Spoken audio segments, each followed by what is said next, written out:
김종대 레이더 시작하겠습니다. 어서 오십시오. 안녕하십니까?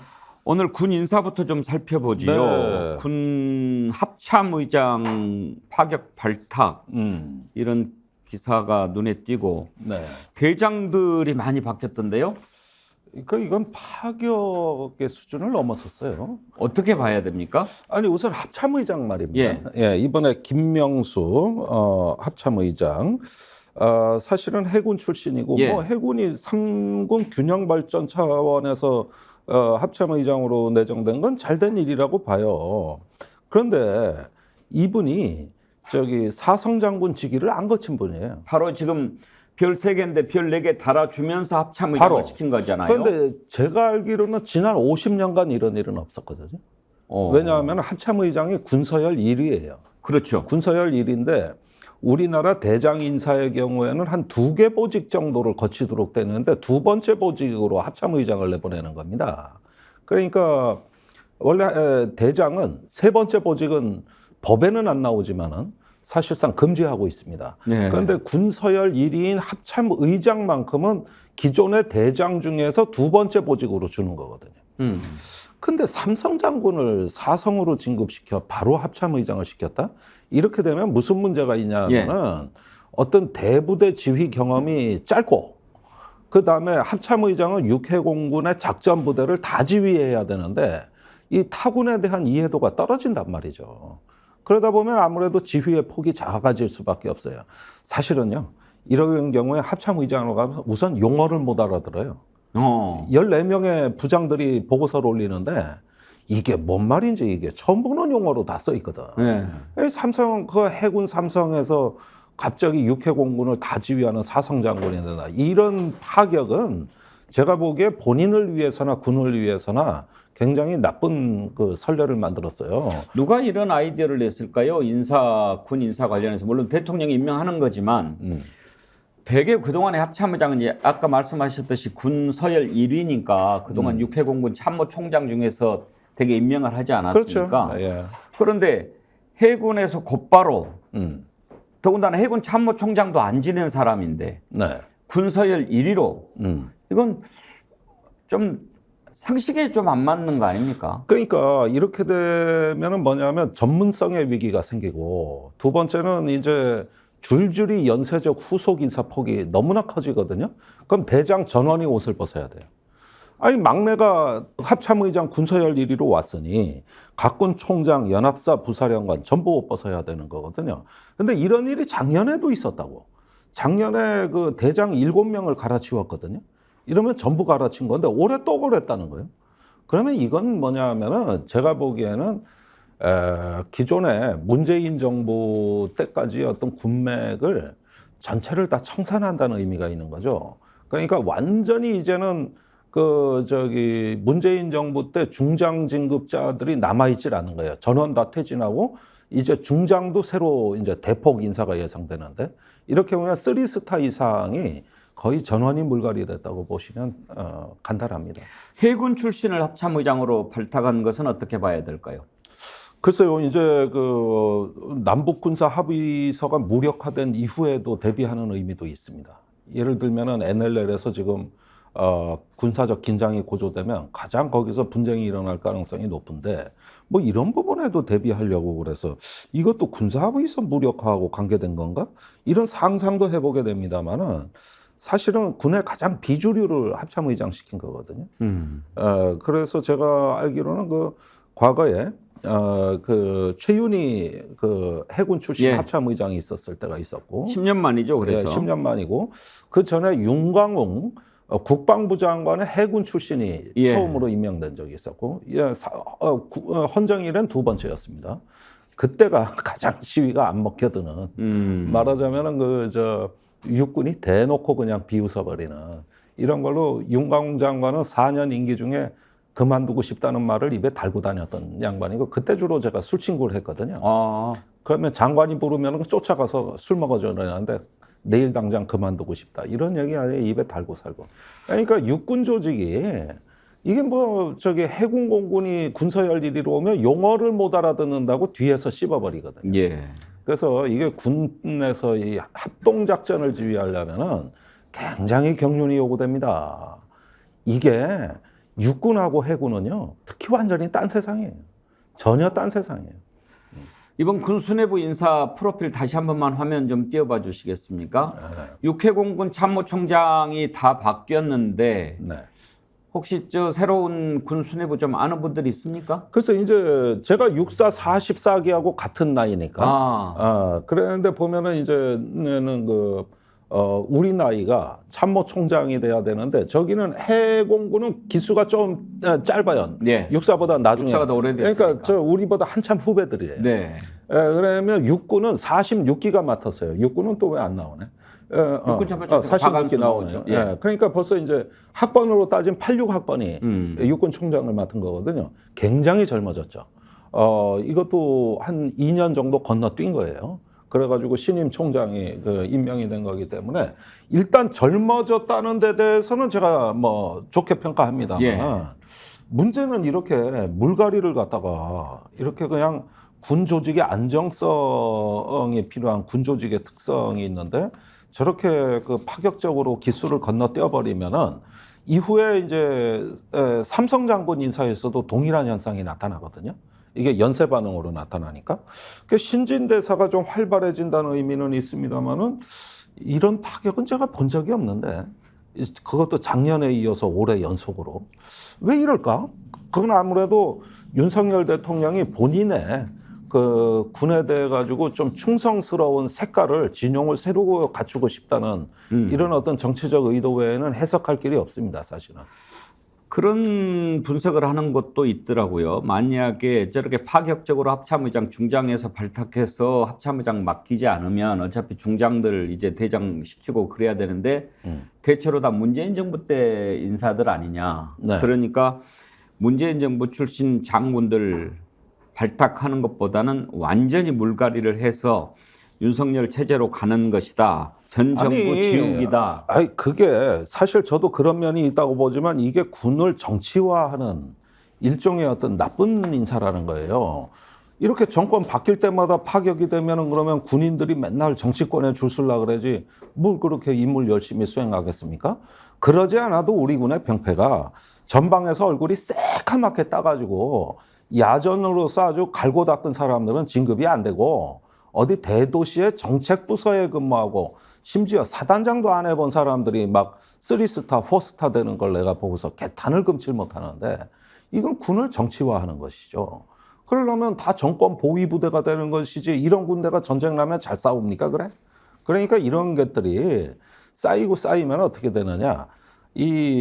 군의 엘리트 계층의 정치화 이러면서 군의 자기중심이 흐트러지게 되는 건데 이런 군대가 전방에서 총구가 흔들리는 군대라 이거예요. 생각이 딴 데가 있으니까 이게. 군 수뇌부 전면 개편 배경을 살펴봤는데요. 아무튼 뭐 전 정부 지우기인지 아닌지 모르겠습니다만 이제 이런 식의 인사를 통해서 일단 전임 문재인 정부에서 중장으로 진급해서 여러 보직을 맡았던 장성들은 다 옷을 벗게 다 됐습니다. 벗었습니다. 예. 그런 점을 한번 좀 주목해서 볼만합니다. 네. 예, 군 수뇌부 개편 살펴봤고요. 이제 신원식 국방부 장관이 9.19 합의에 대해서 계속 효력을 없애도록 하겠다 이런 얘기를 하고 있는데 그렇게 될까요? 한번 살펴보겠습니다만 신원식 장관의 국회 답변을 먼저 들어보시죠. 포를 개방했었던 거는 몇 회나 위반을 했습니까? 5년 동안 보니까 횟수로는 3,400여 회고요. 그게 문수로 따지면 거의 한 6,900문 정도 돼서 그럼 합해하면은 3,500회가 넘는다는 얘기네요. 이제 3,600회 가까이 됩니다. 자, 저 질문 답변이 이런 거죠. 그러니까 김종도 의원, 서길정 의원 질문은 이렇게 많이 군사 합의를 위반을 했는데 우리가 뭘 그걸 붙잡고 있어야 될 필요가 있느냐 그런 취지의 질문인 것 같습니다. 그런데 제가 어떻게 나온 숫자인지 대충 짐작이 가나요? 예. 이거는 2018년에 9.19 합의를 체결하고도 흔히 있었던 일입니다. 그러니까 9.19 군사 합의에는 무슨 내용이 있냐면은 우리나라 서북해역, NLL 부근에 북한의 해안포가 질비하거든요.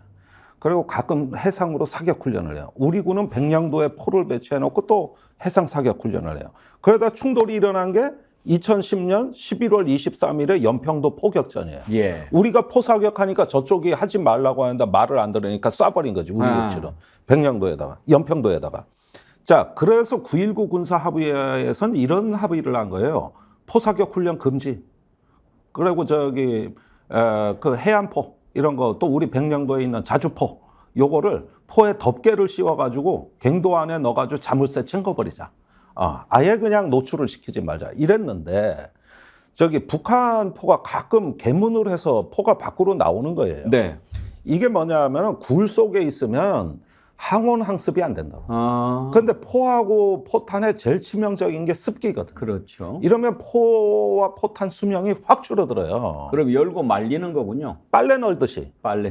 빨래 널듯이 이제 그 건조를 하는 건데, 그때 문재인 정부 때도 이런 일이 있으면 우리가 북한에 연락을 해요. 야, 영상 보니까 니들 열었더라. 어디 포 열었어? 그러면 지금 말리는데 지금 몇 시간 말리고 언제 들여보낼게. 이게 다 돼.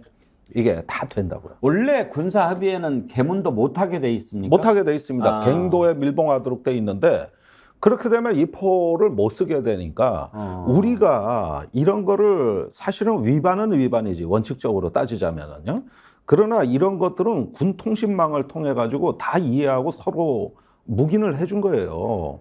저게 위협이 아니란 걸 뻔히 안다고 지금 개문을 한 게. 그리고 그 개문을 해서 노출이 돼도 모양만 보면 알거든요. 예. 저게 사격 훈련을 하려는 건지 말리려고 하는 아니면 건지. 말려서 정비하려고 하는 건지, 그 정도는 다 식별이 된다고요. 예. 그러면은 특히 여름철에 많이 개문을 할 거 아니에요. 그렇겠죠. 습기가 많이 차니까. 그런데 여기에다 여름철에 몇 번 개문을 했다는 걸 가지고 곱하기 12를 해가지고 연평균 내서 그냥 때려버린 거예요, 저 수치가. 일일이 세본 것도 아니에요, 저 수치가. 그러면은, 자, 이걸 가지고 합의서를 무력화한다 그러면은 어떻게 되느냐? 이제는 개문이 아니고 실사격 전투준비 태세에 들어가는 거예요. 이게 어떻게 같습니까? 이게 어떻게 같아요? 그다음에 드론을 이제 사단에서 송골매라고 하는 우리 그 정찰 드론을 날리고 싶어서 그러는 건데, 군사합의서에는 비행금지 구역이 선포돼 있거든요. 그러니까 그걸 깨고 사단에서 이제 정찰 드론을 날리겠다, 이 소리인데, 이것도 개소리입니다. 왜 그러냐? 북한은 드론이 없습니까? 그러면 상호작용이 되는 것이지 우리만 유리해지는 게 아니에요. 그 다음에 이걸 갖다가 드론을 지상군이, 우리 육군이 대거 날리는 데는 모종의 정치적 이유가 있어요. 지금 우리나라에서 이 드론을 공군이 통제하느냐 육군이 통제하느냐로 내부 싸움이 엄청 치열해요. 예. 공역 관리라는 게 있거든요. 그래서 공중자산은 누가 통제하느냐 이건데, 육군이 자꾸 드론을 날리면은 유사시에 공군 전투기가 작전을 못 한다고. 그래가지고 이걸로 군내 헤게모니가 엄청 심각하게 다툼이 벌어졌는데. 근데 이번에 우리 드론 사령부 만들지 않았습니까? 그거는 이제 전방에서 드론 사령부를 육군이 만드는 거죠. 예. 그러면은 육군은 공군 드론 사업이 못마땅해요. 근데 이 군사합의서가 공교롭게도 육군의 발목을 잡고 있는 거예요. 그러니까 육군이 드론의 주도권을 쥐는데 이 합의서 때문에 내내 곤혹스러워 했고, 반면에 공군은 높은 고도에서 보기 때문에 이런 낮은 육군의 지상군 드론이 필요 없어요. 멀리 공중에서 정밀한 센서로 보는 게 낫지, 뭐하러 가까이 띄워가지고 긴장 조성합니까? 그래서 공군이 운영하는 글로벌 호크라든가, 또 정보사에서 운영하는 백두근강 정찰기, 그 다음에 이제 조기경보기, 이런 것들이 이제 정보 자산이 2중, 3중 중첩이 돼 있기 때문에 굳이 연대나 사단에서 드론 운영을 안 해도 충분히 보완이 가능하다. 그래서 군사합의서를 체결한 건데, 이게 못마땅한 거예요. 앞으로 엄청나게 전방에 드론 띄울 겁니다. 이건 무력화하고. 이 자체가 지금 요즘 현대전쟁이 드론 전쟁인데 북한이 가만히 있겠습니까? 이게 맞대응이 들어가는 거죠. 그러니까 서북 해역과 접경 지역에서 동시에 긴장이 고조될 가능성이 높다. 그리고 이런데 하마스 핑계를 대는데, 하마스로 이제 기습을 당한 이스라엘이 오히려 한반도 모델을 보고 있어요. DMZ가 있고 군사합의서가 있고 완충구역이 넓으니까 북한군이 감쪽같이 도발을 할 수가 없거든요. 그래서 정작 이스라엘은 한반도처럼 이번 전쟁 끝나면 완충구역이 확대되는 안보 체제를 구상하고 있는데 우리는 완충구역을 없애는 구상을 하고 있단 말이에요. 이 군사합의서에서 설정해놓은 완충구역을 없애겠다는 거거든요. 이게 바로 대한민국이 이스라엘 되자는 얘기 아니고 뭡니까 이게. 어떻게 이스라엘 하마스 전쟁의 교훈을 그렇게 역으로 학습을 하냐 이거예요. 그래서 이 문제는 이렇게 그 북한이 위반했다고 해서 우리가 법을 없애자 그러면 정전협정은 남북 쌍방이 200만 회씩 위반했습니다. 그러면 정전협정 없애자는 얘기는 왜 안 합니까? 그런 식으로 따지자면. 이런 성공한 안보 체제를 허물어? 멀쩡한 군사 합의를 없애? 아니 도대체가 이게 한반도에 이 평화와 안정에 대한 생각이 있는 사람들인지 없는 사람들인지 이게 의문이라는 거예요. 아무튼 지금 여권 내에서 이렇게 주고받는 얘기 분위기를 보면 9.19 군사 합의를 폐기하는 쪽으로 잡은 것 같은데. 아니 그런데 이건 국회 비준 동의를 받은 협정이 아니기 때문에 국무회의에서 방망이 두드리면 그날부로 무력화가 돼요. 예. 그럼 윤석열 대통령이 그냥 가져와 의결하면 끝나는 거예요. 그런데 벌써 1년째 떠들고 있어요. 그러면 내가 생각하기엔 국방부가 이거 앞질러가고 계속 이 얘기를 하는데 전임 이종섭 장관이 1년 전부터 검토하겠다 그러던 거거든요. 그럼 없애지도 못하고 말만 1년째예요, 사실은. 그래서 저는 저거 쉽지 않을 거라고 봅니다. 이게 뭔가 정부 내에서 문제가 생긴 거예요.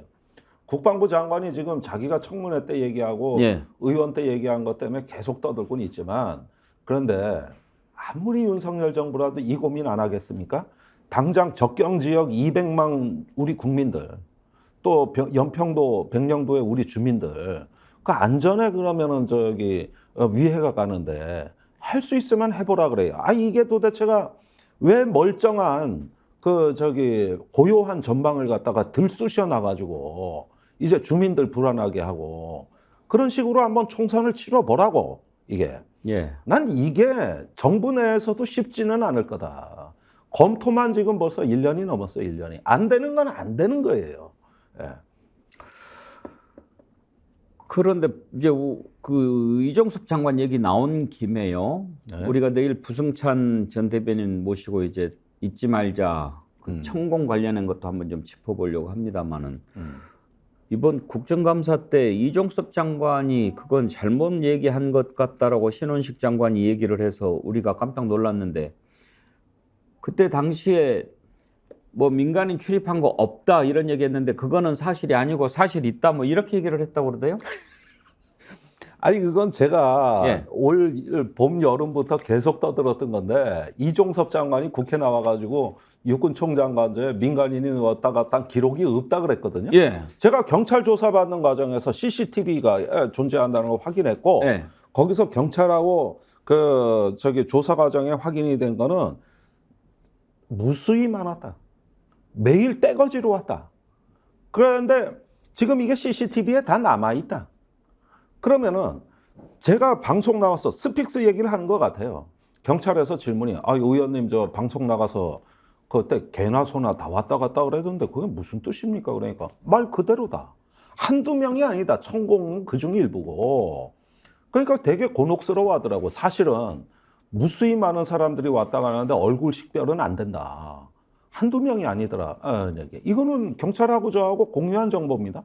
그때 이종섭 장관은 국회 나가가지고 민간인 출입 한 기록 없다 그러면서 자기가 조금만 알아보면 될 걸. 하루에 30분만 하래해서 모든 거 증언 진술 받아와 이러면은 30분이면 확인될 걸 국회 나와 위증을 하잖아요. 위증을 이 양반이. 천공 변호사도 아니고 자기가. 근데 현직 장관이 전직 장관이 잘못 답변한 것 같다 이렇게 얘기했다. 이거는 이 사람이 본인 살려고 그러는 걸까요? 아니면 뭔가 좀 갈등이 생긴 걸까요? 경찰이 백재광 교수가 왔다 갔다는 거를 공개를 했고, 예. 그러니까 이미 언론에 이제 수사기관에 그 수사 결과가 하나씩 나와 보니까 이제는 부인을 못 하는 거죠. 지금 장관은. 그런데 저번에 장관은 이종섭 장관은 그런 수사 결과가 나오기 전이었고, 그러다 보면은 경찰의 수사에 따라 말 바꾸기 하는 게 전후임 장관 사이에 벌어진 일이에요. 그게 답니다. 그러니까 이것도 제가 다 정정해 주는 거라고 경찰 가서 조사받고 와서 언론에 떠들어주면 그 얘기를 듣고 국방부가 입장을 바꿔. 이게 벌써 한두 번입니까? 이런 일이? 예? 진실이 밝혀지겠죠. 아니, 빨리 재판으로 가야 됩니다. 재판하면. 그런데 검찰로 제 건이 송치된 지 석 달째인데 예. 아직도 전화 한 통 없습니다. 계속 뭉개고 있어요. 봐주는 거 아니에요, 검찰이? 아니 그게 아니라 제가 계속 CCTV 까자. 그거 재판만 되면 내 증거보전 신청하고 까겠자. 이렇게 압박을 하도 하니까 자기들도 재판하기 싫은 거지 뭘 그렇습니까? 까놓고. 거기에 한두 명이 아니라 이 CCTV는 시한폭탄이라는 거예요. 거기에 한두 명 얼굴이 나오는 게 아니에요. 거기에. 무수히 많아요. 알겠습니다. 내일 부승찬 대변인 나오시면 좀 더 얘기 들어보도록 하겠습니다. 짧게 이스라엘 하마스 전쟁 좀 짚어보지요. 지상전이 시작이 된 겁니까? 아닙니다. 그러니까 이걸 지상전이라고 안 하고 예. 일부 침공이라고 하는 이유는 본격적인 지상전을 하기 위해 통로 개척을 하기 위한 일종의 어떤 공병 부대가 주축이 돼가지고 도로 개척하고 장애물 제거하는 다리 깔고 이러는 거군요. 네, 그러니까 전초죠. 그런데 문제는 요거는 지상군 가자시티의 본격적인 시가전이 있는 건데 갈수록 비관적이 돼가는 게 사상자도 엄청나지만 이스라엘에서도 최대한 1년이 소요되는 작전일 수도 있다. 지상전이? 예. 그 옛날에 2006년에 그 IS 격퇴하려고 미군이 모술을 점령할 때, 예. 이라크의 모술 점령할 때 9개월 걸렸습니다. 그러니까 그 시가전은 빨리 끝나는 전투가 아예 없습니다. 그리고 이번 그 시가전 전투는 하마스하고 이스라엘군 간의 드론 전쟁이 될 거예요. 예. 이 쌍방이 그 정찰 자산을 다 준비해 놨어요. 그래서 근데 이게 가자 지구에서 시가전을 벌인다고 했을 때, 그러니까 이제 지상전을 벌이면 가자 지구 전체를 다 커버할 병력이 되기는 됩니까, 이스라엘이? 이스라엘은 지금 가자 지구의 북부 가자 시티를 결정적 지점으로 보고 있고 남부로는 민간인을 남부로 보내고 있거든요. 그래서 지금은 이 하마스의 주요 거점인 가자 시티만 점령하면 일단 종전 선언은 가능합니다. 그 다음에 이제 새로운 정권 수립 과정이 남아 있는 것이지, 그 과정까지는 된다. 그런데 엄청난 비용과 희생이 따를 거다. 그리고 그 사이에 이스라엘 북부 전선에서 이제 확전의 위험이 고조될 거다. 이런 위험들이 지금 서서히 증가하고 있죠. 제일로 걱정되는 게 이제 인질들 아니겠습니까? 이렇게 지상전으로 들어가는 것이 사실은 인질 협상의 마지막 단계가 실패하면 그럴 거다라고 예상을 했는데, 지금 이렇게 지상전 본격적으로 시작될 거라고 보인다면 인질들을 포기했다고 봐야 됩니까? 그게 이제 이스라엘 내에서도 이게 이스라엘 의회에서 논란이 되는 건데, 인질 안전 때문에 작전을 주저하면은 예. 가만두지 않겠다는 강경파들이 많아졌어요. 그러니까 인질을 말로는 주요 작전 목표가 인질 구출이라고 이야기는 합니다만은 지금 인질의 안전을 고려한 흔적이 전혀 안 나와요. 이 작전 양상은 공습이 더 강화됐거든요. 그래서 인질 구출을 하려면 지난 금요일 날 유엔 총회에서 120개국의 압도적 찬성으로 휴전 결의안이 통과됐잖아요. 그게 정답입니다. 그런데 지금 그렇게 국제법과 인권 지키자고 압도적인 많은 나라가 결의안을 통과시켰는데 미국을 비롯한 14개국이 반대표를 던졌고 한국, 일본은 기권을 했거든요. 저는 이 정부에 묻고 싶은 게, 그렇게 북한 인권 결의안에 문재인 정부가 기권했다고 아주 비난을 하더만, 이런 인권유린 사태에 대해서는 왜 이 정부는 기권을 하는지, 이 부분은 아마 두고두고 우리가 좀 살펴봐야 되겠다. 아니 그러지, 이게 국제법 위반이 아니고 인권 위반이 아니라면 뭡니까? 어린아이하고 여성이 죽어가는데, 그것도 지금까지 8,000명 사망하고 그중에 40%가 여성 어린인데, 아니 이게 인권 유린이 아니면, 그리고 여기 휴전 촉구하는 결의안에 기권해버리면 전 세계가 압도적으로 찬성하는데 대한민국 소수파 됐어요. 네. 아무리 한미동맹도 좋지만 어디 거기서 기권을 합니까? 알겠습니다. 오늘 이스라엘 전쟁 내부까지 잠깐 살펴봤습니다. 김용도 의원님 감사합니다. 네, 고맙습니다. 무엇이 진실인지 끝까지 팝니다. 끝내는 토론이 아닌 이제 시작하는 토론. 사회 전반 핫한 이슈를 즉석해서 토론을 조리해 드립니다.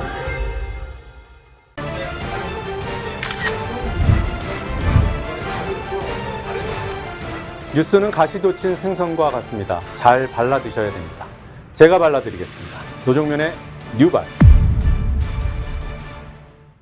국민 여론이 견제하는 것도 현실인데 인과관계가 없는 상태에서 자꾸 단편적인 게 나오는 거예요. 절대 있어서는 안 된다는 거예요. 그러니까 안 할 것 같으면 어떡해요. 스픽스가 마련한 여의도 정복 프로젝트 디톡스.